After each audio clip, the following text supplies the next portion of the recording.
You guys remember this scary face? This is Robert Patrick. He played the T-1000, the evil villain in the hit movie Terminator 2. That was about 35 years ago, and what many people don't realize is that Robert Patrick, the person, actually is not of the Jewish faith, but is very pro-Jewish, very pro-Israel, and his personal faith has pulled him out of a lot of very dark places over the course of his life. I'm actually friendly with Robert Patrick, and I wanted to show you this little conversation that we had. I hope you enjoy. Take a look. One of the big reasons why I wanted to have you with us, and I'm really excited to hear you share a little bit, was I've seen you be very open about some of the challenges that you've faced in your life, especially early on in your career, what that journey looked like. And also, I saw you as a person of faith, not of the Jewish faith, but a person of faith, and somebody who is very much, because of that, I believe,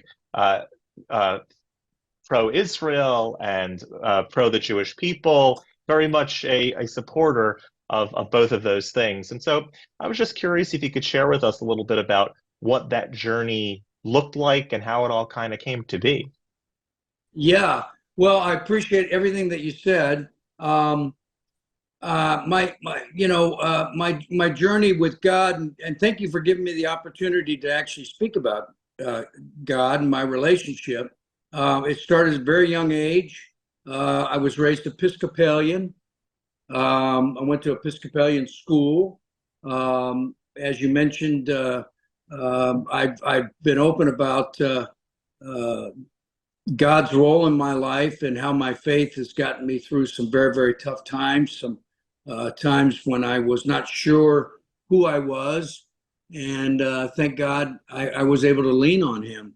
And as far as my relationship to Israel and the Jewish people, you know, I was raised that way. And my best friend is Jewish. And I spend a lot of time with him and have talked to him over the years, and we've talked about our faith, both of us, and I just have a real appreciation for Israel, the Jewish people, the struggle they've had, what they have to endure day in and day out.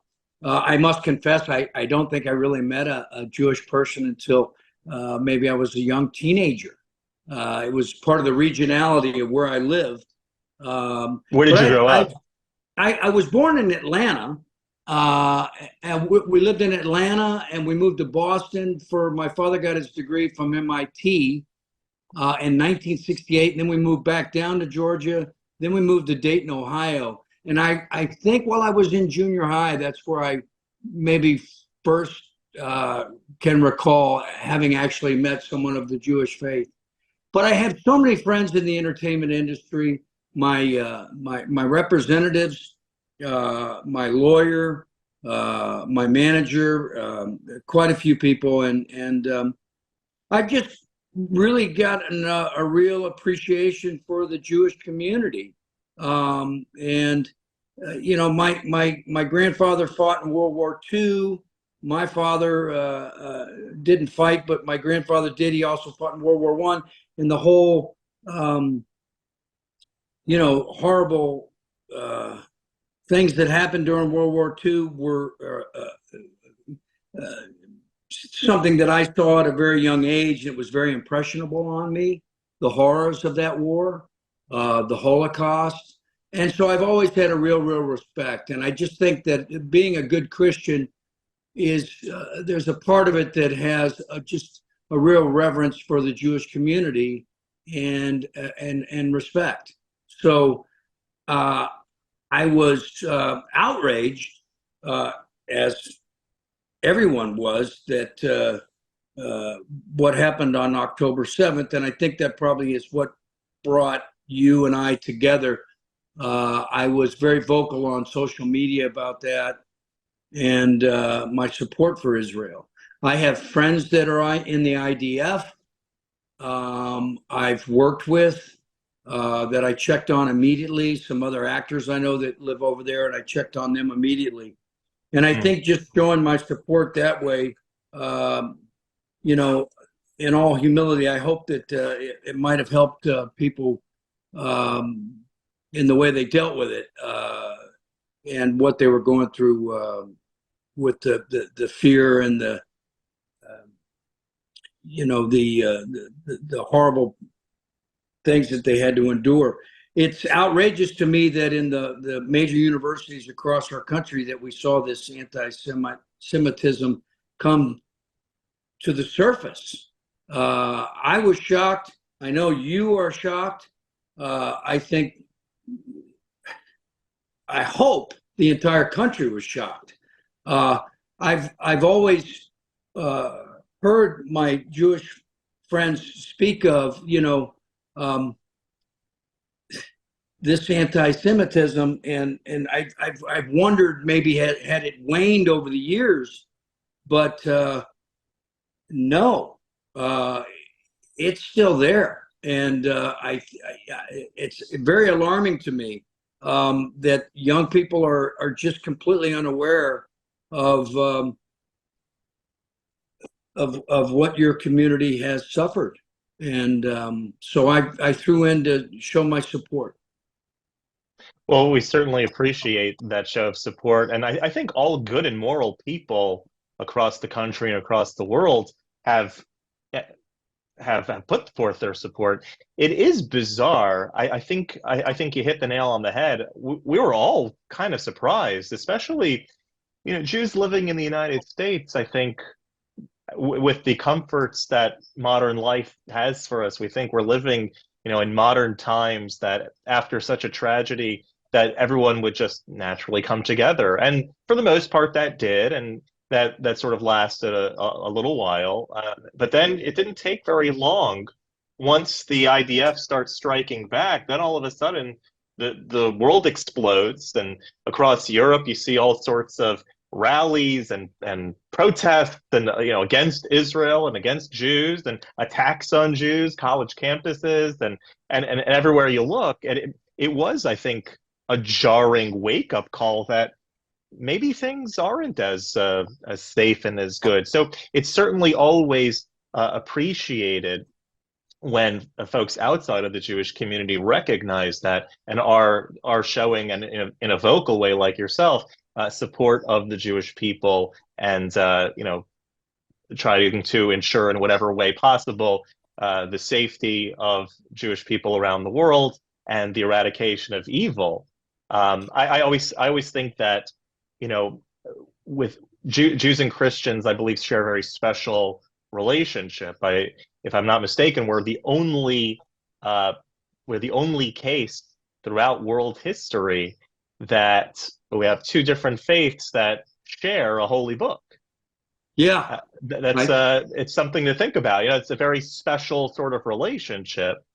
I'm yeah. Father, and what you're saying right there is the special relationship the United States of America has with Israel. The United States was founded on Judeo-Christian values. So that book you mentioned that we share in our religions, it's also our philosophy in our country. It is supposed to be the cornerstone of our country's foundation. And I think that's why we are, as you said, we are appalled. One thing that you said that really nailed it on the head, I think all good and moral people did react in abject horror to what they witnessed. And that's why we're all repelled by what we're seeing coming to the surface. We didn't realize there aren't as many good and moral people as we thought. Right. I think that sums it up pretty well, is that the surprise wasn't that people doing bad things. It was that, where's everybody speaking up? And how come people are cheering them on? Like, that's kind of bizarre. That's not something unexpected. And there's a quote, I don't know who to attribute it to, but you can't stand back and not say something when you see something you need to object to. That's not the way it's phrased, but you can't not say something when you see it. This is happening again. We can't let it. And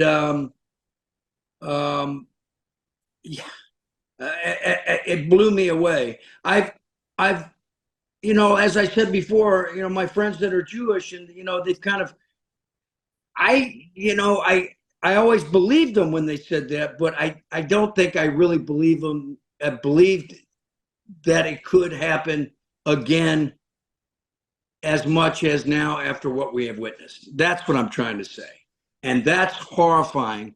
And I know that my manager Leanne mentioned to you that I did something here in the Hollywood Hills to show my support. I have a 25-foot flagpole. I'm one of the few incredibly patriotic people that live in I the love Hollywood it. Hills. I There love it. are a few. And I have a 25-foot flagpole that I light, 365 days out of the year. And when this went down, I immediately threw the Star of David up there. And I can tell you that neighbors that walk by my house and walk their dogs, there were some that were moved to tears because they know I'm a Christian, and they know, and to see the support, I was amazed at the comments I got. And I think it's so important, not just, also politically, it's important for the United States to always have Israel's back. Israel's a nation that's in the middle of the Middle East, surrounded. It's the only democratic, free nation like that, and it's completely surrounded. And why and how can you not back Israel when they're being attacked? Why are they not allowed to fight back? It's absurd. If the attack had happened to the United States, we would fight back.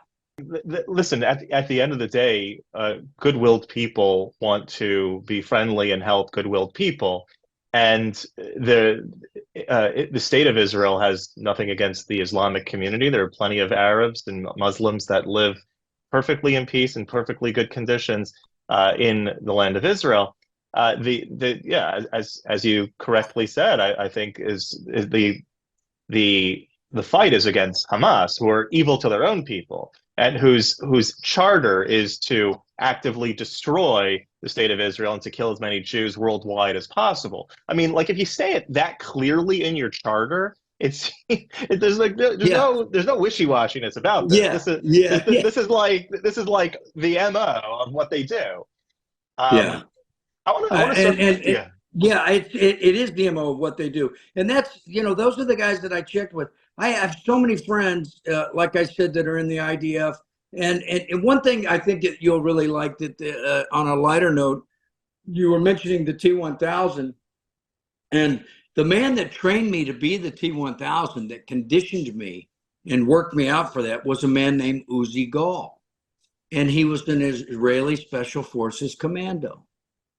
And that's who trained me to be the T-1000. And I have not yet had the opportunity to go to Israel, but I really do want to, and I hope I get to someday.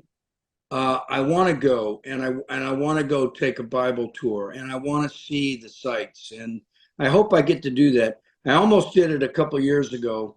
We were supposed to film. I was doing a film about. It's a film I don't think you've ever seen. It's called Jarhead 4, I think. Okay. But the premise was cool because the premise was I was a senator. The character was a senator, and I had a son that was an Air Force pilot who was flying fighters for Israel. Okay. And married to an Israeli. And I can't remember the term that's called. What is that called? That's if you're from a foreign country but come in and fight and join the Israeli armed forces. Like making Aliyah? Maybe that's it. Maybe that's the term I'm looking for. And he had an Israeli wife. It was a cool movie. We were supposed to shoot it in a part of Israel. And I guess it got too hot at the time. Like, it was a bad area to go to because of Hamas. This is Right. at least several years ago, 5 years ago, maybe. and I didn't get to go, so I felt a little gypped. But Mm. maybe someday I'll get to be there. Oh, I'm sure you will. I think it's a place for people of all faiths that have a faith that's connected with the land. It's incomparable, the experience that you have when you're over there, and you can feel and touch and hear and smell and everything that comes with it, the Holy Land where Abraham, Isaac, and Jacob are buried and walked, and where all of these things that we as children read about and grew up with, and the stories and the traditions, and then to see it and touch it and experience it in a real way, you got to get there. I'm pretty sure that you will. You seem like quite a man of quite strong faith, which I wanted to kind of ask you a little bit more about you Sure, as an individual. Just uh, absolutely. from from your how did your sort of faith development grow? How has your faith helped you? Your faith in God helped you throughout your career, and you talked a little bit about how it sort of shaped your worldview. But I'd like to hear places that maybe were difficult and challenging for you, but your faith came in and was able to allow you to overcome an obstacle that was a challenge for you. Okay, I'm gonna go off on a couple topics, but what pops into my mind, uh, being exposed to church at a young age and growing up going to church, really was a very, very positive experience for me. I began to realize that I had a protector. I had someone looking over me. And my grandfather died at, who was a big impact, bigger than life impact on me. He was a veteran of World War I, World War II, and Korea. And he died when I was 5. And I began to equate my grandfather with God in a weird way. It was like Hmm. I have God looking after me, and now I have my grandfather looking after me. Hmm. And it those two together kind of, my grandfather is my physical grandfather, but it all kind of became intertwined, and I always felt like I had someone watching over me, a protector, and that is God. And so I've always had this conversation with the Lord, and I've just unknowingly, no one telling me to do it, I've just started doing it where I relied on him for counsel all the way through my life as a child. Now, I moved around a lot as a child. As I mentioned, I moved all over the United States of America, Right. and it was something that I relied on for confidence and faith and belief that I could try things, I could succeed at things, I would be able to accomplish things. I believed I had like a superpower. And this is what I get from religion, even to this day. This is what I get by having a strong faith. I feel like I've got something extra with me. It's not just me. I have God with me. And I don't know, I hope that's not some sort of psychological disorder, but I mean, it just gives me a great feeling of calm, of serenity. And even when, and I've talked about this when I talk about my sobriety, even when I've not been on a very spiritual path, I knew that I was still tethered to God. Hmm. I never severed, but I would literally kind of say, God, I'm going to kind of go over here and experience this for a while. And it might not be what I should be doing. I know but I'm not letting go. So it's almost like you're spacewalking. I mean, I don't know how to word it other than that. I never had this. I never had a doubt that he would have my back. So I've just had this very, very strong relationship, and I've had a lot of failures in my life. And there was a very desperate time in my life where I was looking to God for an answer. and praying every night and praying every day and just motivation. And as I mentioned, I had suffered some major challenges and some losses and some major disappointments and wasn't happy with where my life was going. And I literally had a boating accident where it's almost like God took the boat and dumped it, and I had to swim for my life and save 4 other people. And it was a literal thing. And as I was swimming, I swam for 3.5 hours. It's in Lake Erie, one of the Great Lakes. I swam, and it was literally where I was like having a conversation. I hear you. I understand I'm wasting my life. I will get motivated. I will immediately do what I think it is that you want me to do. And I really feel like God was pushing me to be an actor. I had acted as a child. I never really saw it as a profession, but I felt like I was being pushed in this direction. You are a storyteller. This is what you should do. And So this boating accident happened before your acting career? Exactly. Okay. And I made a deal and I survived it. And I about a month and a half later, I moved to Hollywood. And I showed up with this, I was imbued with this confidence and this swagger of I've got God with me. Bless you. I've survived this boating accident. I've saved all these people's lives. If I can survive that, I can survive Hollywood. And it gave me this confidence. And sure enough, within weeks, I was validated. I had a opportunity to audition for a play. I got this play. I got a job. I got out of living in my car. And I was on my way, and it was like I was embraced by this community. I met all these people. And the next thing you know, I'm an actor. Wow. It's literally so. But as far as with substance abuse and my sobriety,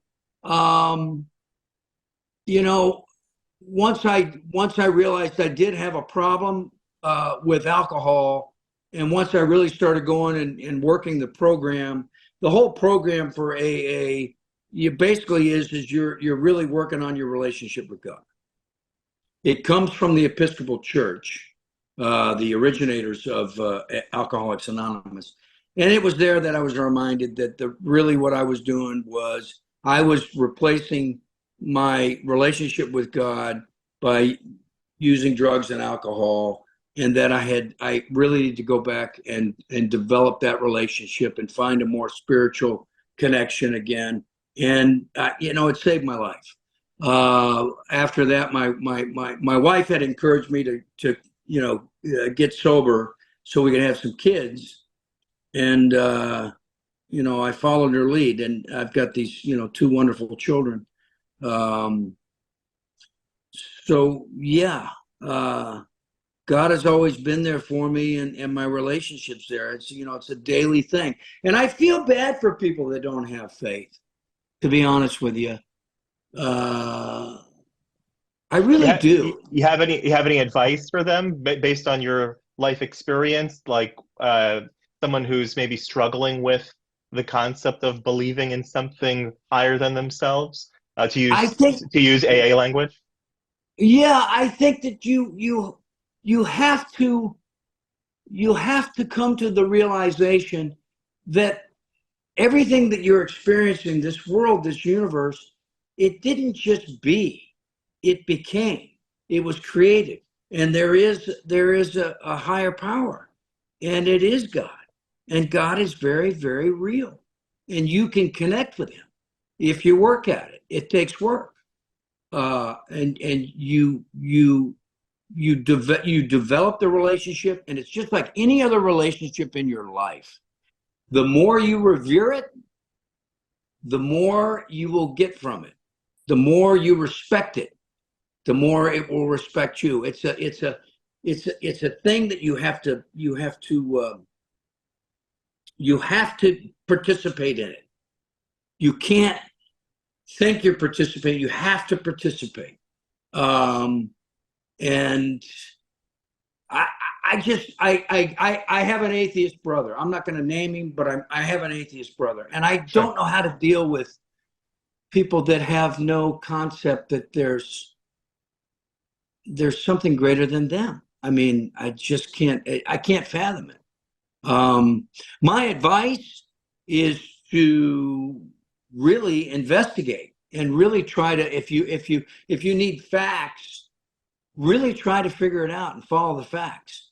And you will. The facts will lead you right Yeah, to. yeah, to a belief. I mean, I think human beings are wired for belief. I mean, it's no coincidence that throughout the course of human history, the vast majority of people from the vast majority of places have believed in something outside of Yeah, themselves, whatever they called it. It was something yeah, greater than outside of creation. I think it's a part of a logical deduction. We're kind of wired for it. Like it's part of our natural psychology and natural even biology if you want to go there. But the point is that we need this. This is like in the same way that we need food, water, and shelter, we need faith. It's a deeper connection, and it's someone who is starving their faith or starved of faith and connection with something higher is missing out on something and malnourishing themselves spiritually. And that plays an effect in other areas of life as well. One of the things that is so core in Jewish belief that was always inspiring to me was, in many faiths, if you are not of that particular faith denomination, then you're sort of like, you're damned to hell, or yeah, yeah, life is not, you're not living up to your purpose or whatever. yeah. One of the things that always inspired me in Judaism is that every human being has a purpose and a role that we play in this world, and any person that lives a God-oriented life and molds their actions according to that, lives a moral and decent life because this is how God has instructed us to live, that person not only fulfills their purpose in this world, but also has a place in the next world. And so it's so nice and so inspiring to hear someone like yourself who had such an interesting journey, an amazing journey, I would say, who again, when when going in a direction that was perhaps not meant for them, having this boat accident, which you identify was orchestrated from above, which sort of broke the shell that was inside of you, allowing you to sort of take the next step in your life and career and so forth. And then even when facing struggles like addiction, post career or during career, I should say, always knowing that if you want help, you got to turn upward. And that's such an important lesson, I think, for people to know that when you look right and you look left and you look all around and there's no help anywhere, sometimes the place you got to look is up, and that's where your help is going to come from. Rabbi, I'm going to add into that, and I appreciate the way you just encapsulated, you articulated that very well, what I was trying to say. And I admire your wisdom. Um, I'm going to open up about one other incident that I've never really talked about, which was uh, in my career, without airing too much of the dirty laundry. There was a point in my career where I found out that I had been lied to about my financial, uh, by my financial advisor. And it was deep. It was deep. And I don't want to get any more specific than that, but that is where I think the only reason I survived, even more so than my addiction, I found myself with two kids, a wife, all sorts of stuff, and financial responsibilities, and there was a theft. That's all I Mm, can say. And I literally, and Leanne, my manager, who you're friends with, she'll back me up on this. I literally, was on my knees in my closet every day praying for the strength. And I told my wife, I said, I'm not going to let this take us down. Our marriage, our lifestyle, what we've built for ourselves, what we have, what we've acquired. I'm not going to let it destroy my children. And I said, I said to Leanne and my wife, I said, don't worry about the horse. You guys just load the cart and we'll work our way out of here. God's got my back, and I'm not going to let this take us down. And I'm happy to say that I survived that. I don't want to get any more specific, but I do want to share that because it was probably the greatest demonstration in my life that your faith can literally keep you alive, even when you're tested and you're blindsided by something you had nothing to do with. It can carry you. It'll carry you through the day. So I love God. I want to teach you a little thing that you may enjoy to use whenever you come into a situation, whether it's something so deeply impacting like the story you just shared, or even just another a more simple time in your life where you sort of recognize God's favor going in your direction. We say in the traditional Jewish community, we say two Hebrew words, Baruch Hashem, right? Which means Baruch Hashem. Baruch Hashem, which means thank God. Thank God. Baruch Hashem. Thank Baruch God. Hashem, right? So when somebody I love it. when somebody asks you how you doing, I always say Baruch Hashem, like thank God. Baruch thank Hashem. God. How do you spell that? Baruch is Baruch. Baruch. Yeah. So that's Baruch, and then Hashem is Hashem, and Hashem in Hebrew literally means the name, because we don't say God's name. That's outside of prayer, we don't use any term for God's name, but we just say blessed is the name, which with practically speaking, Baruch Hashem means thank God, thank God. I've heard that before. One of my friends, I don't know if I should mention his actor buddy of mine, because we never use the name. Right. He always says, we don't talk about him. Exactly. We don't say his name. And I go, I get it. No, I appreciate it. No, I appreciate that. I'll try to remember that. Baruch Hashem. Baruch Hashem. Yeah, the CH is the ch sound, that the infamous Hebrew, that sounds like you're wiping cream cheese from the back of your throat.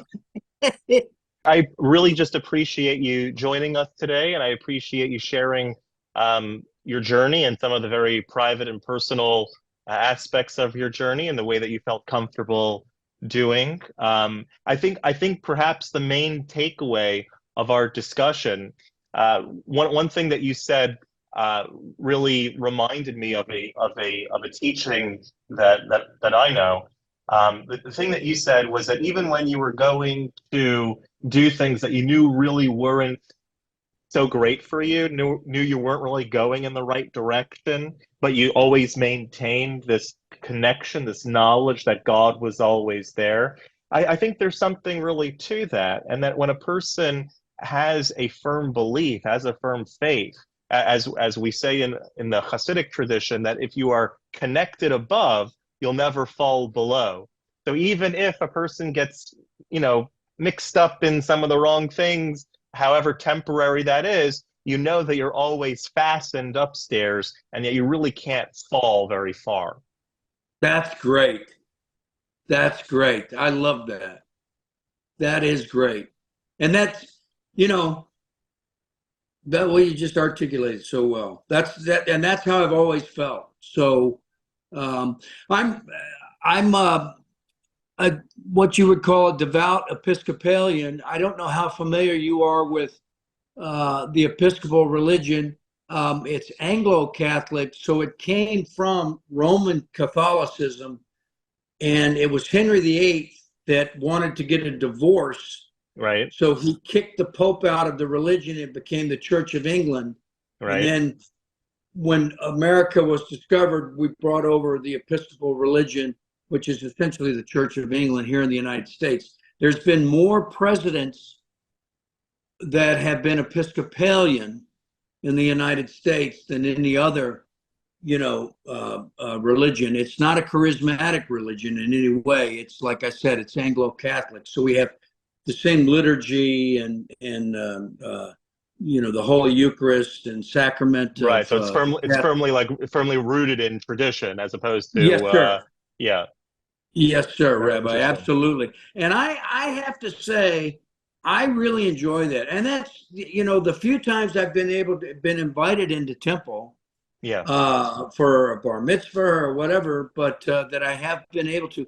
I really admire your religion, and the language and how rich it is, and how old it is, and all the things that you have going on. And I think that's what I really really love about traveling around the world, going to some of these old cathedrals and churches in different countries, and seeing them and going in there, and it's just an amazing thing.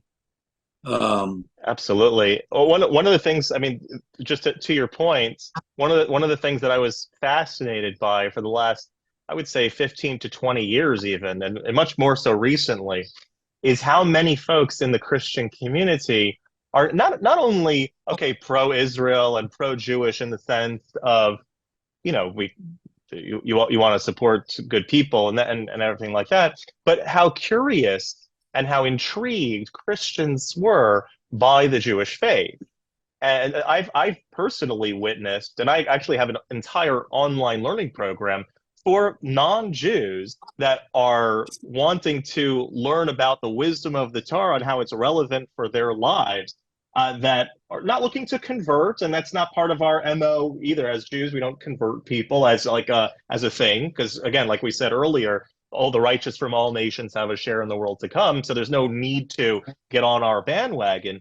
But the intrigue from the non-Jewish world, from the Christian world in particular, is astounding to me. How curious to find out about Jewish wisdom, Jewish spirituality, the lessons that really what you guys would call the Old Testament, but I think the term that would really link us together would be the Hebrew Bible. That the intrigue is so there, and it's very nice and uplifting to know that there are so many out there, including yourself, that find wisdom and find a deepening of their own faith through the wisdom of Jewish spirituality. Yes, and I can honestly say that my particular rector of my church, which is at the bottom of where I live. I don't want to give away where I live, but we are diagonally across from a temple. I can't remember the name of the temple. I'm ashamed I can't. And we have a rabbi that visits us from time to time, and I know my particular rector is an incredible intellect. I don't know what his IQ is, but it's way up there. And I love these conversations and to hear them. And I'd be interested. I might have to do that online. I might have to check that out. Come on down. We're willing All to, right. more than happy to have you. But in any case, I'd love to stay in touch. I love some of I think the conversation that we had today perhaps was a little bit different than some of the conversations that usually I imagine as an actor, that when we're going on podcasts, it's a lot to talk about the movies and the acting career and Hollywood. And that's all good and fun and everything like that. But it is refreshing, I think, every once in a while to hear the man behind the mask and hear the story of Robert Patrick, as opposed or in addition to, or really getting to who you are, as opposed to who the rest of the world sort of knows yet. At the end of the day, we're all sort of actors. There's who we are on the inside and the persona that we put on the outside. Hopefully, those two are usually pretty well in sync. But I'm happy. I'm really happy that we had the opportunity to really meet as people, and give not only myself but our viewers a little bit more of an insight as to what's behind Robert Patrick, the person. So thank you so much again for being with us here, and I really look forward to staying in touch with you. I am so glad I got to meet you, Rabbi. Thank you so much. And it was wonderful for you to allow me to tell my story. And I appreciate you doing that very much. It was a great pleasure, and look forward to talking soon. Okay, brother. God bless. All the best. Bye-bye. Thanks so much. Take care.